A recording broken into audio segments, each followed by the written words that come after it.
coming up next. Do you want to stay healthier into your later years to watch your grandkids grow up? Or maybe you're dealing with a stress disorder like anxiety or panic attacks. Or maybe you're an athlete and you want to improve your performance. Whatever Mhm. that is for you, really find what that main motivator is.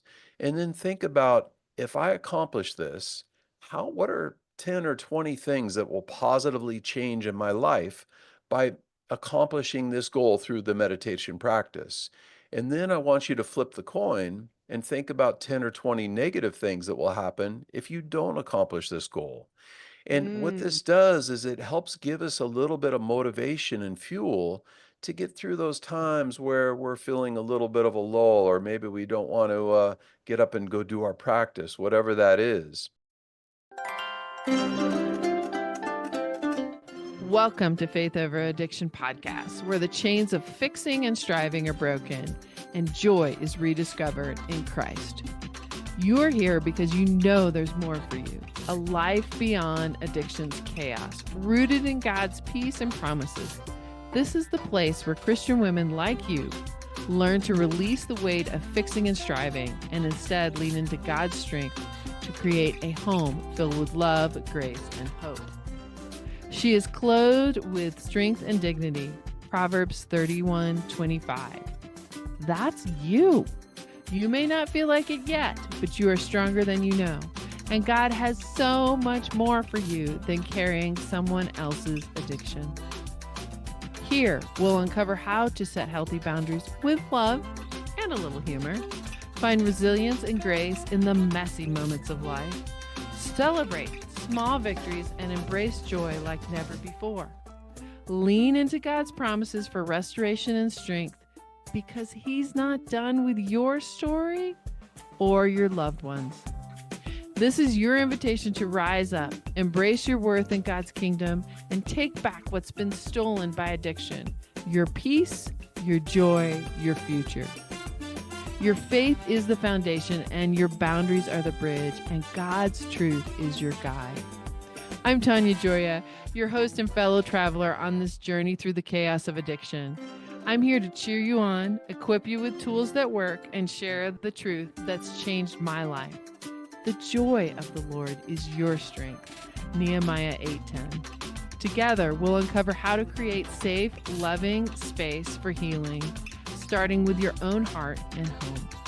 By setting boundaries, trusting God's plan, and embracing His truth, you can reclaim your joy, your peace, and your family's future. Then you will be able to stand firm for your family and legacy as a kingdom daughter, a woman who can laugh at the days to come, knowing her identity is secure in Christ. So grab a cup of coffee or tea and get comfortable. Let's walk this journey together.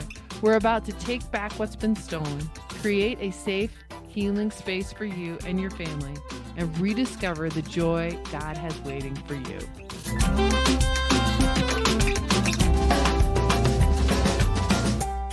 Welcome to Faith Over Addiction, where we're helping Christian women find their identity in Christ, to know who they are so they can create safe and healthy spaces for those that they love who are struggling with addiction. And today I've brought on Jeff Patterson, who I am super excited about. I am a long time meditation person myself. I find that when I don't have it, if I am sick or traveling or something just stops me from doing it, my day does not run as well. And so Jeff is going to start with some really simple things, and then we're going to move into some really practical things about meditation. I hope you really enjoy and see that this is something that it's free, it's simple, and it will drastically change your life. So Jeff, tell us a little bit more about how you got started. Hello, yes, thanks for having me. I got turned on to the meditative arts in a bit of a roundabout way, in that as a young guy, I was very much into Western boxing, and I used to have an old boxing coach who once told me that if I wanted to get good at boxing, I should start doing Tai Chi and meditation. And at the time, a 19-year-old kid thinking that Tai Chi was for old people in the park, I wasn't too psyched about wanting to pick up the practice, but I did because I had a lot of respect for him and I knew he was trying to help me. And the meditative arts have not only influenced my life and changed it many ways through the years, but here at my academy, I've been very fortunate to have over 26,000 students come through the Mm. academy, and I've heard hundreds of stories of how the meditative arts has positively influenced people's lives, and that's what's made me so passionate about trying to get this message out there and help as many people as I can with it. It's motivated me to write my last couple of books and create my online program that teaches people how to build an evolving life practice with the meditative arts and really just try to get this message out there. Start at the beginning. What is meditation? And then walk us through how you begin to teach people. So, meditation is oftentimes looked at through a very narrow lens, in that there's so many different paths that you can follow with meditation. And I break them down into kind of five areas of interest, and they are the athletic path, where people take on meditation practices to improve their athletic performance and their timing and their ability to be more in tune with the body and stay present. Then there's the therapeutic side of the practice, which is very good for longevity and working through injuries and just kind of overall basic health. There's the medical side of the practice, which all of Chinese medicine is based off of Qigong theory, which is one of the pillars of the meditative arts. And Mhm. then there's the philosophical side of the practice, which is very good for helping us open up our peripheral vision and see things from multiple angles and understand how to use strategy and different things that we're doing. And then lastly, there's more of the meditative or the side of the practice where people kind of turn their focus inward to get to a deeper level of connection with who they are. And, any one of these five paths that you follow can be very valuable. But as a new person coming to the practice, it's good to have an idea of what interest you have. And, through the years, I've had one of the biggest challenges I've faced as a teacher for over 30 years is getting people to see the value in this practice and finding what it is that helps them make it part of their life so they can reap the benefits from the practice. Because I know if they do it, they're going to see a lot of benefits. But oftentimes people find it difficult to take on a new habit and stick with something and see the value there. And so I've come up with three things that I like people to consider and put a little time and thought into when they're thinking about coming to a meditation practice. And I find that if they do this, they're going to have such a higher chance of being successful with the practice. And the first one is, why are you being drawn to the practice? Do you want to stay healthier into your later years to watch your grandkids grow up? Or maybe you're dealing with a stress disorder like anxiety or panic attacks. Or maybe you're an athlete and you want to improve your performance. Whatever that Mhm. is for you, really find what that main motivator is. And then think about, if I accomplish this, what are 10 or 20 things that will positively change in my life by accomplishing this goal through the meditation practice? And then I want you to flip the coin and think about 10 or 20 negative things that will happen if you don't accomplish this goal. And what Mm. this does is it helps give us a little bit of motivation and fuel to get through those times where we're feeling a little bit of a lull, or maybe we don't want to get up and go do our practice, whatever that is. Then the second thing that's very important to spend a little bit of time with is understanding the importance of consistency. And there's this ancient Chinese story that very much illustrates this idea that I'll briefly share with you. And it's about this old stone cutter who made these beautiful sculptures of animals and landscapes. And he was so detailed in his work, and his work was so beautiful that people from all over China, when they saw his work, they knew it was his because it just stood out above everybody else's. And because he was so well known, he had people traveling from all over the country and coming to stay with him for years at a time to apprentice with him and learn the practice that he was doing. Well, every day, the stonecutter used to start his day off down at the river doing a meditation session. And one day after his meditation, he was walking along the river and he had this profound vision of this big 6 foot tall jade mystical Chinese dragon. And he was Hmm. so taken by this dragon that he decided this was going to be his next project. So, as you can imagine, trying to find a piece of jade of this size was no easy feat. So, he spent the next few months all over China looking for this perfect stone for his creation. Once he found it, he brought it back to his place, and he spent the next few days just studying the stone and trying to feel the energy from the rock to envision how this dragon would appear out of the stone. And once he started work on the stone, he carefully placed his chisel in one specific place and started tapping away with his hammer, hundreds, if not thousands of times a day, day after day. Few days went by and nothing seemed to change. He's still tapping away every day. A few more days went by, and some of his apprentices started second guessing him and thinking, man, why doesn't he try something else? It doesn't seem to be working. A few more days went by and thousand more taps on the chisel. And finally, this big section, about 3 feet long, broke off the backside of the stone and created this smooth, slightly curved line that was soon to be part of the dragon's back.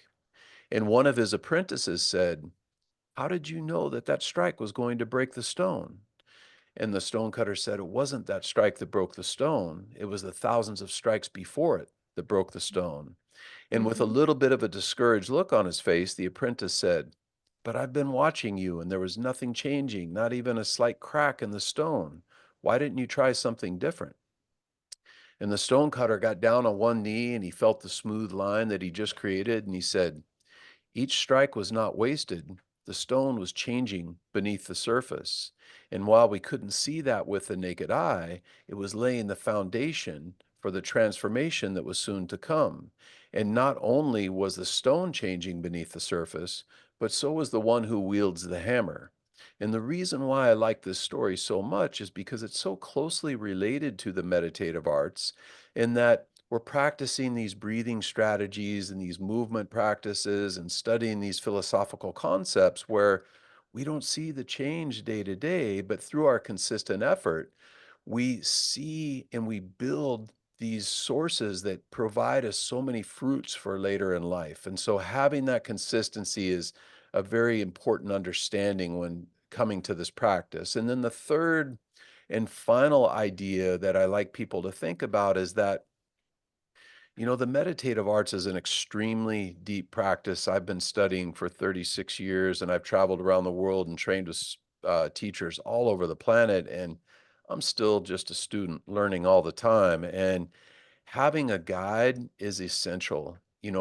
Our lives are short and your time is valuable. And I've seen people waste 15, even 20 years trying to be self-taught with the meditative arts.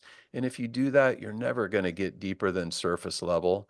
Having somebody in your corner that can help point you in the right direction and talk to you about these strategies and what would work best for you depending on what your goals are is essential with the practice. So, understanding your why and having some depth, understanding the idea of consistency, and having somebody in your corner, if you put some effort in these three areas, you're much more likely to be successful with the practice. Can we go back to consistency and what's happening when you're meditating? I think that's where people get the most frustrated in the beginning. That there's an idea of a quiet mind or holding a sacred word or a mantra that we almost end up fussing with ourselves more than we do doing the practice itself. Yeah, I think that somewhere along the way, people got this misguided idea that in order to be successful with meditation, that you have to reach this state of nirvana where nothing bothers you. And that couldn't be further from the truth. Whether you're doing a sitting meditation, a movement practice like Tai Chi or Qigong or yoga or whatever it is, if you're, say, sitting for 20 minutes and you get distracted 50 times during that session, And every time you get distracted, you recognize that imbalance and you bring yourself back to center. You just got 50 repetitions of being out of balance and finding focus. And if you Yeah. do that every day, every month, every year, you start to develop this power and this ability under any kind of distraction to stay controlled and to stay relaxed and stay back into that kind of present position that can help you approach things with the least amount of emotional turmoil. And so having this ability to do this is a very important part of understanding the idea behind meditation. Well, I love how you do reps. So, one of the ways I've learned to think about it is if I want to be strong for the next 10 years or so or longer, then I'm going to do the repetitions. That doesn't mean that suddenly I'm going to be able to lift enormous amounts of weight. It means that I'm going to have that consistency of maintaining the muscle that's going to be able to do that. So, if I had to lift a lot of weight, had to move a child or had to move something, I could have a better chance at doing it. How would that work for a family that is, or say a wife or a mom or somebody who is practicing meditation to calm herself down when those crises, those addiction crises show up, when somebody's in the hospital, when they can't find somebody? How can she keep returning to that practice in the real time because she's done the reps in the practice time?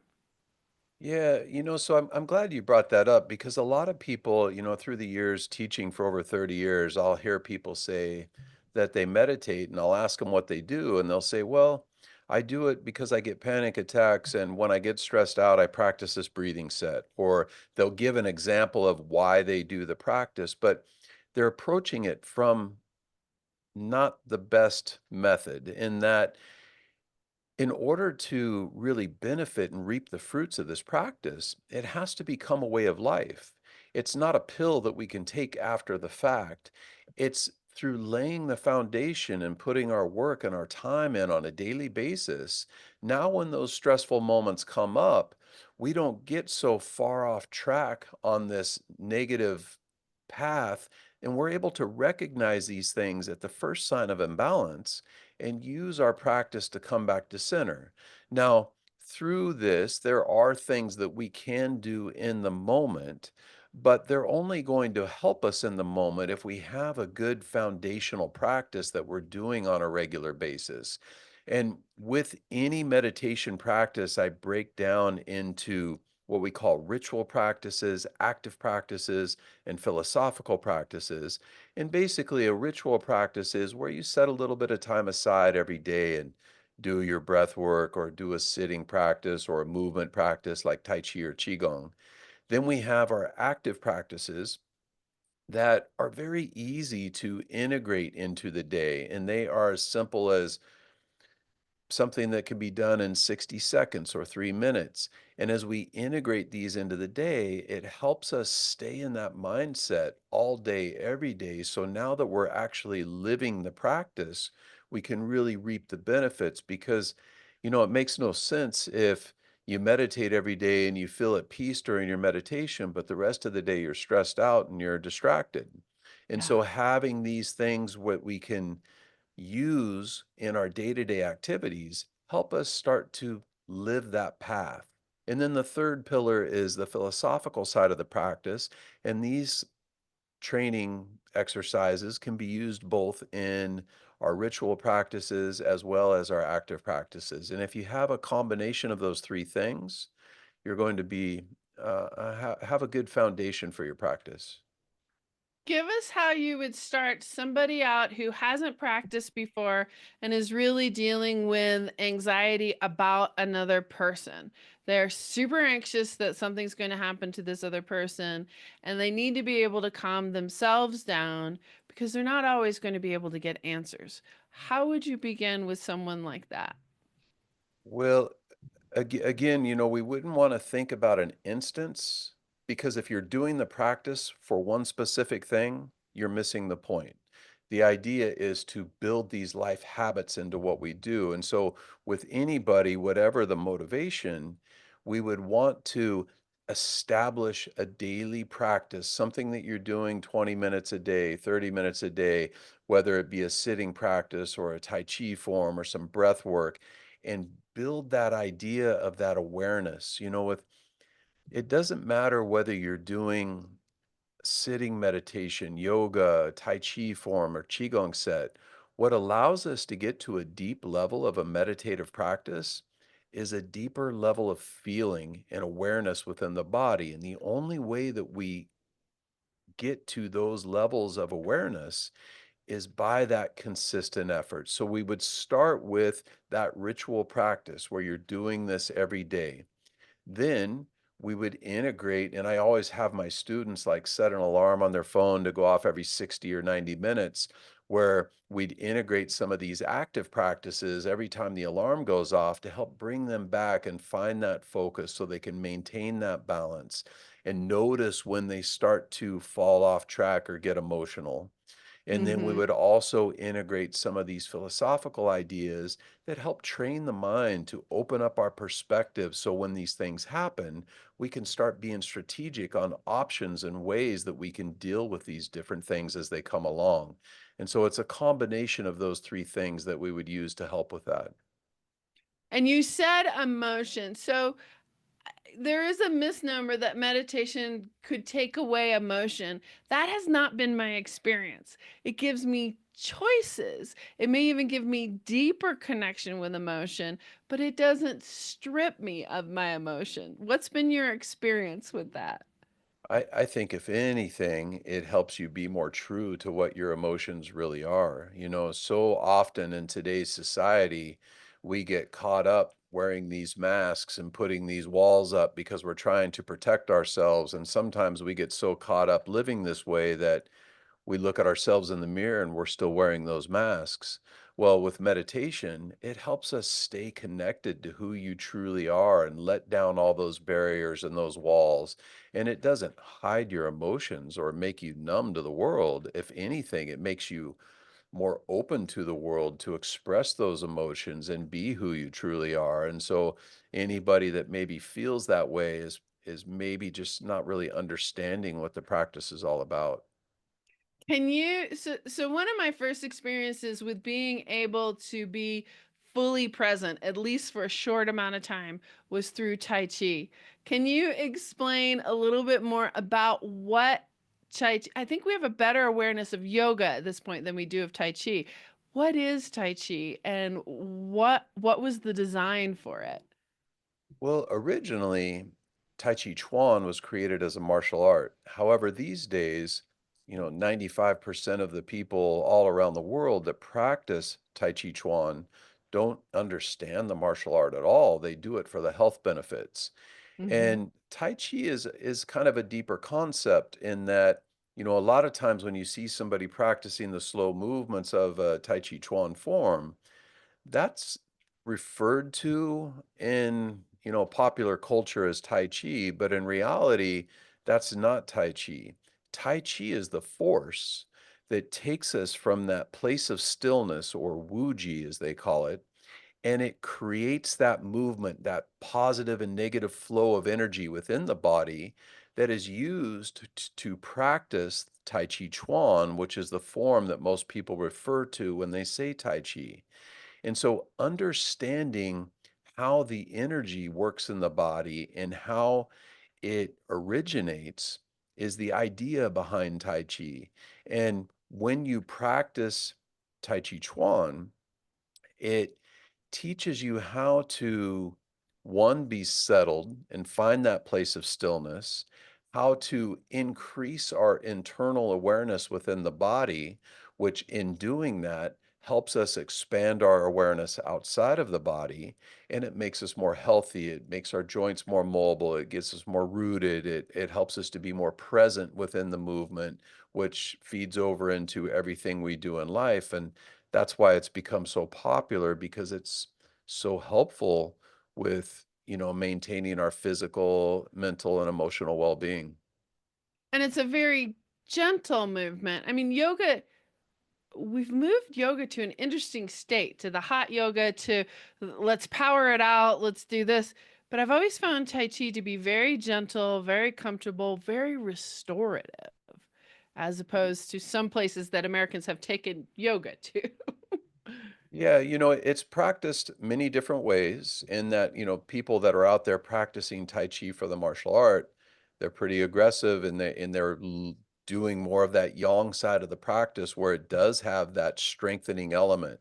However, a lot of people, like I hear at the academy, there's a Tai Chi class going on downstairs right now, and oftentimes in a Tai Chi environment like that, people are doing that slow restorative movement, that meditative practice to help learn how to build that life practice around meditation and using this as a vehicle to get those meditative benefits through the practice. So, what would you do? I find this with some of the women that I work with is because of pain, because of emotional pain or trauma, they've divorced themselves from their body. Really connecting with their body is hard. How do you start people out when they need to reconnect? Because we're not just a soul, we're not just a spirit or a mind, but they're up here and they've forgotten everything below their shoulders. Yeah. Well, it's so important in that one, for somebody like that who doesn't use their body at all, it's very important to approach it slowly. We don't want to go out and put them under 300 pounds of weight and make them try to do something that's outside of their comfort zone. However, even if you live in your spirit or in your head, you can never get to as deep of a connection if your body is not healthy. We have to have the body healthy. We have to have the awareness in the body. And what I found through teaching for the last 30 years and practicing the meditative arts for the last 36 years is that by improving our awareness in our body and maintaining that optimal level of health in the body, it helps us get to deeper levels of mental and spiritual connection within the body. And so they really are one connected thing that we want to develop and Mm. not something where there are two separate things. And when you look at it as two separate things and you focus on just one of them, you will never get that to as much of an optimal level as if you were doing both. When you are teaching and working with people, you had said earlier you have an online course, you have a couple books. Where would people start if they're not able to be in Portland with you at the academy? Where would you suggest they start? Well, we have an online program at theyieldingwarrior.com. You could go on there. It teaches you how to build an evolving life practice with the meditative arts, things from Tai Chi practices, Qigong practices, sitting meditation, standing meditation, breath work. You learn these philosophical concepts and understand how to start building an evolving life practice with the meditative arts. Also on the Yielding Warrior, if you go to theyieldingwarrior.com/book, you could pick up a free copy of my most recent book, The Yielding Warrior. I just pay for shipping and handling, and we'll send you out a copy. And it talks about how to integrate some of the philosophical concepts of the meditative arts and start creating a life practice with that. And that would be one way they could get started. Awesome. Now bring us back to your story. So you were doing boxing, you respected your coach enough to go and do the Tai Chi. What really flipped for you? When did you start finding this was it? Well, I approached it with an ulterior motive, and so which is probably not the best way to approach a meditative practice, in that my full goal was to be a better boxer. And so it took me about 6 or 7 months before I had an experience that changed my focus. And, you know, I at the time, I was doing a daily practice. The last thing I wanted to do was go to the boxing gym and have them ask me if I did my meditation and have to tell them no. So I did it every day religiously. And at about the 6 or 7 month mark, I remember going down in my basement to do my morning ritual practice. And I looked up at the clock, and my sessions were normally about an hour and a half. I looked up and an hour and a half had gone by and it felt like 15 minutes. And I had Mm. this euphoric feeling about my practice that I just had. And from that point on, I was hooked. I was like, "There's something special here. What is this?" And it slowly started shifting to where boxing was my main thing, into the meditative arts being my main thing. And from that point forward, my whole career has been studying the meditative arts and pushing that path. And tell us about a couple of your success stories with people who came to you who either had health conditions, anxiety conditions. What what have you been able to help them shift? There's been hundreds through the years. One that always stands out to me was this longtime student of mine who has become part of the family here. He's been a student here now for over 30 years at the academy. He came here originally in his early to mid 50s. He had a very high stress career and was stiff as a two by four. And he came in here wanting to learn sword fighting. And after I got to know him, I'm like, Bill, we should start doing some meditation and maybe some Tai Chi and here 30 years later, he's still at the academy in his mid 80s. Great guy. And after a couple years of practice, his whole physiology and life changed. And once he saw that, he realized this was the life for him, and he's spent, the last 30 years doing this practice. And so seeing those kinds of transformations in students is what makes it so special for me as a teacher to be able to help people and kind of see those possibilities with the practice. So in his mid 80s, I'm going to make an assumption that he's still highly flexible. He can move on his own. He's not having a lot of the issues that we see with people in their mid 80s. Most people that meet him would not guess at all how his age. He's a special guy for sure. What what else draws people to you? You come in to do sword fighting, you come in to do this. What is the flash? Because meditation is not flashy. What is the flash that draws people to you? Well, we have 4 different adult programs here. We have our Brazilian Jiu-Jitsu program, our boxing and Muay Thai program, we have our Screama program, and then we have our meditative arts program. However, most of the people that come into the meditative arts program are coming in because they want the benefits of Tai Chi and Qigong and meditation. They don't really need the flash, I don't think.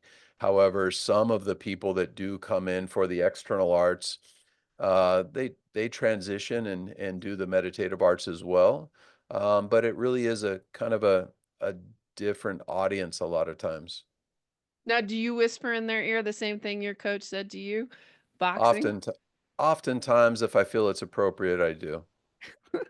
All right. Jeff, thank you so much for your expertise. You have spent a lifetime working on this. Where can we, you had given us your website. Where can we again pick up these books, find out more about you? And I'm assuming if they're in Portland, they can come by and see the academy itself. Yeah, so all my stuff's up on Amazon as well as my website, theyieldingwarrior.com, and then all of the social channels, The Yielding Warrior. You can look us up that way. And then, yeah, if you're here in Portland area, feel free to stop by anytime. And then the online academy, I'm assuming it'll take you progressively through the steps that you have videos and things like that. Yeah, it's very detailed. There's a lot of content up there. There's a 2-week trial, so you can check that out. We also have a teacher training program up there for those of you that are interested in following that path. So there's a number of options for you. All right. So reach out to Jeff in multiple different ways. You don't have to be in Portland. And certainly, this is something that, as he said, it is the consistency of chipping away at it. There's no There's no sense of not starting today because it will change your life for tomorrow. And it isn't something that's any more complicated than getting out of bed in the morning. It's a matter of just starting. So it's been such a precious time with you, such a precious practice that you have. And I really appreciate you being here, Jeff. Yeah, thank you for having me. Thanks so much for tuning into the Faith Over Addiction podcast. Remember, nothing changes until something changes. Today is your day to step out in faith and make a difference. You are a daughter of the King, a woman who can spark incredible ripple effects of hope and healing, not just in your own life, but in your family, your community, and God's kingdom. If this episode encouraged you, bless someone else by sharing it. Send it to a friend who needs a little hope or post it on Instagram and tag me. I'd love to hear what resonated most with you. And hey, if you're ready to reclaim your God-given identity and create a safe, loving space for yourself and those you care about, let's talk. Book a quick call with me today, and I'd love to hear your story and help you take the next step. Oh, and don't forget to head over to Apple Podcasts, search for Faith Over Addiction, and leave me a review. Your feedback not only makes my day, but helps other women find this podcast and step into freedom too. You are strong, you are loved, and the joy of the Lord is your strength. Nehemiah 8:10. Until next time, keep walking boldly into the life God has for you.